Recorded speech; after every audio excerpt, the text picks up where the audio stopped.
sa atin, sa lahat ng bagay, magpapasalamat tayo, sabi ng Diyos.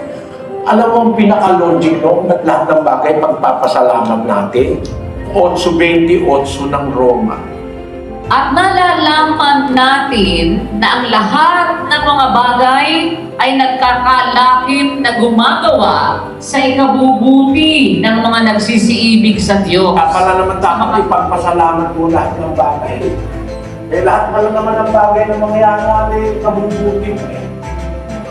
Kaalamang Kristiyano yun.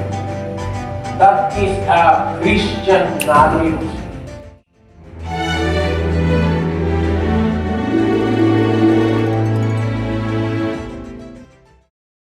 Nalalaman natin lahat ng bagay nagkakalakip na gumagawa sa ikabubuti ng mga nagsisiligig sa Diyos.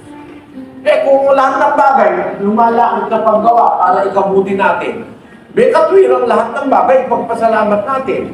Kung masa ka sa bar, magpasalamat ka. Makakabuti sa iyo. Nabaksa ka sa bar. Siguro makakabuti sa iyo, huwag ka maging abogado, bumagsak ka sa bar. Dapat pagbagsak mo, magpasalamat ka. On the principle na nalalaman na kasi agad natin na ang Diyos ang nagpapangyari ng lahat ng bagay. Yung Diyos na pag-ibig na tumawag sa atin, papayag ba siya may mangyari, itakasama mo? Ang nangyari, hinayagan niyang mangyari. At nalalaman natin, lahat ng bagay, nagkakalakip na gumagawa sa ikabubuti. Ang tema rito sa ikabubuti, hindi sa ikabubuhay. Kasi may nabubuhay, masama. Pero may namamatay, mabuti.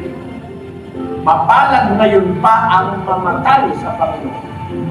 Ang sabi ng Apokalipsis 14:13. Kung ano man ang nangyari, kinabuhay mo, o ikinamatay mo, ang punto ng Diyos doon, yung ikabubuti. Ang kailangan lang nating matiyak ay umiibig tayo sa Diyos. Tinawag tayo ng Diyos, umiibig tayo sa Kanya. Pagtiyak natin sa puso natin, mahal natin ang Diyos, mahal natin ang katwiran, mahal natin ang Panginoong Jesus, mahal natin ang katuruan. Ngayon, may nangyari sa iyo isang bagay, ikabubuti mo yun. Ikabubuti mo yun. Hindi mo yun ikakasama.